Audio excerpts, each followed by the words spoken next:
Good afternoon. My topic of presentation is multimodal imaging biomarkers in eyes with Uveal effusion syndrome undergoing surgical management. Uveal effusion syndrome is a rare condition that presents with serous choroidal effusions, often associated with serous detachments and shifting subretinal fluid. It is of three types: type 1, type 2, and type 3. The classification we used: type 1 included eyes with nanophthalmos, that is axial length less than 20 mm, and scleral thickness more than 2 mm on B scan. Type 2 US non-anophthalmic eyes with axial length more than 20 mm with mild hypermetropia and scleral thickness more than 2 mm on B scan. Type 3 US included eyes with normal scleral thickness and normal axial length, but having features of idiopathic chronic exudative retinal detachment and pachychoroid spectrum. Pathophysiology: thickening of sclera leads to impermeability of transscleral outflow, which again leads to fluid accumulation in choroid, and congestion of vortex veins, which leads to extravascular leakage from choroidal vessels, dysfunction of RP pump mechanism, and finally subretinal fluid accumulation. Our aim was to study multimodal imaging biomarkers in Uveal effusion syndrome and correlate with the response to surgical management. It was a retrospective interventional study. 6 eyes of 5 patients who underwent partial thickness sclerectomy and vortex vein deroofing with or without external drainage of subretinal fluid for UAS were studied. Coming to the methodology, the EMR of the patients were retrieved and reviewed. The following factors were analyzed. First is preoperative visual acuity. Mild visual impairment included eyes with visual acuity better than 618, moderate between 618 to 6/60, and severe worse than 6/60. The extent of retinal detachment, whether both the peripheral retina and macula were involved, was analyzed. The preoperative central foveal thickness, subfoveal choroidal thickness, the type of surgery done, and number of quadrants operated.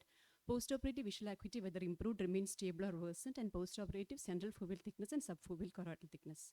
Complete resolution of subretinal fluid was taken as anatomic success criteria.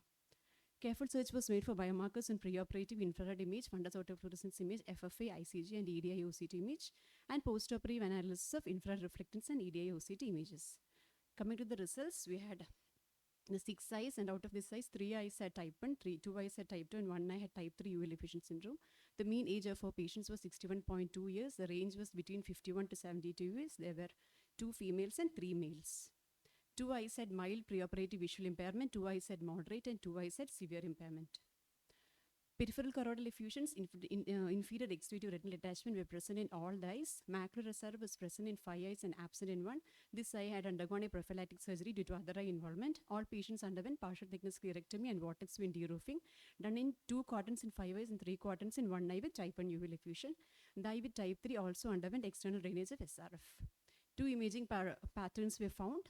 The first pattern was seen in type 1 and type 2 Uveal effusion eyes. There were focal hyperreflective spots seen on infrared reflectance and fundus autofluorescence, and corresponding hyporeflective spots on FFA ICG and hyperreflective spots on EDA OCT within the retina or in the subretinal space or in the choroid. These spots, for which no corresponding lesions were seen clinically, could be extravasated proteins from the choriocapillaries trapped in the choroid subretinal space or retina, and this suggests a venous overload due to blockage of venous return across the thick sclera. The second pattern, that is subretinal choroidal hyperreflective foci on EDI, for which there was no corresponding hyperreflective material on FAF and infrared reflectance image. These could be shed photoreceptors. Coming to our surgical techniques, our primary aim was to decrease the scleral thickness and relieve the congested vortex vein.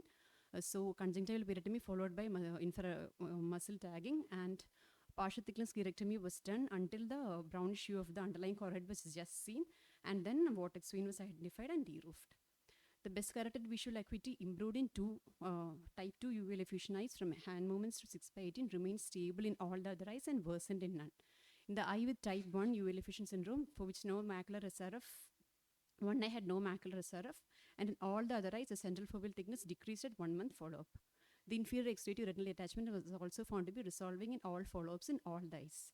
All patients also showed a slight decrease in the subfoveal choroidal thickness in the first follow-up visit, and in subsequent visits there was a very slight increase, but it was always lower than the preoperative value.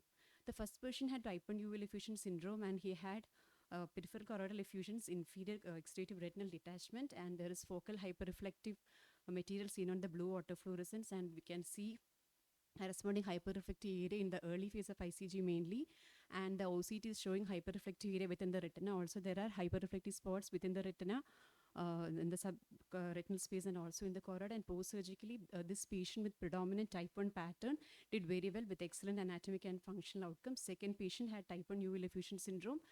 Here we can see the infrared reflectance showing hyperreflective spots with corresponding hyperreflective areas in the EDI OCT and also in the blue autofluorescence, and the ICG FFA is showing hyperreflective areas both in the early and late phases. So another patient with predominant type 1 pattern with good anatomic and functional outcome. And this is the second eye for which prophylactic surgery was done. And the no biomarkers are seen. And this is the third patient, type 2 uveal effusion syndrome, hyperreflective spots on FFA, corresponding hyperreflective areas on infrared reflectance, and also in the OCT type 4 patient. ICG is showing choroidal granularity, hyperfluorescence increasing in the late phase. And patient 5, here there is mainly pachychoroid type of spectrum in the infrared reflectance in the FFA ICG. And those were our clinical data. Coming to the discussion, recently there was a proposal that CSR is a venous overload choroidopathy and is at the other end of the spectrum of uveal effusion syndrome. Hence, we included eyes with idiopathic chronic retinal detachment and pachychoroid spectrum in the type 2 USU group. So these biomarkers could be proteinaceous exudates, and these were seen in infrared reflectance and fundus photofluorescence, and these could act as biomarkers to predict surgical outcome. So the surgeon can proceed with surgical rather than conservative management if this pattern 1 is seen. To the best of our knowledge, no previous study has been done on multimodal imaging biomarkers. The limitation is that this is a very small case series with only a short period of follow-up for each group. Conclusion, multimodal imaging biomarkers could help in predicting surgical management in uveal effusion syndrome eyes. Thank you. These are my references. It's a good collection of cases, but your topic was biomarkers, no? Multimodal imaging biomarkers. So you approach the presentation from that angle. The biomarkers you put at the last, and you had to rush through also. So you start with the initial 1 minute you lost in describing the case. As a free paper, we need not take a class on what the disease entity is, because that's understood. So you have to come to directly to your, just a short introduction and directly come to your slides. Plus, you are totally away from the biomarkers. You see, seems to be an addendum rather than the primary focus. Even though title says so, your primary focus was not pointed. You should directly start from what are the biomarkers seen, and how many cases you saw, and what are the biomarkers seen in each case, or how many cases you saw the biomarkers, how they changed after the treatment success. The angle of approach, the title does not is pointing towards one direction. And your presentation was slightly deviated from what it should have been actually. Otherwise, a good presentation of cases. I just wanted to ask if you tried steroids in any of these cases. Ma'am, actually we gave Diamox to a half dose, that is 125 milligram tab, and also we had tried Dosox. Oral steroid we hadn't tried because in the first 2 patients with type 1 US, the clinically itself it was pointing more towards, we had done the routine workup to rule out other causes of exudative retinal detachment, but clinically itself the diagnosis was straightforward because nanophthalmic eyes with all these typical thick sclera. So we straight away went for surgery in patients. What about And we had tried this type 3? oral Diamox and Dosox prior to surgery in 2 patients. Okay.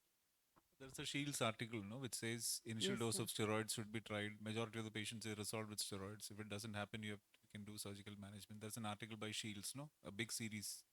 Mm. I mean, that's the basis of giving steroids in uveal effusion syndrome.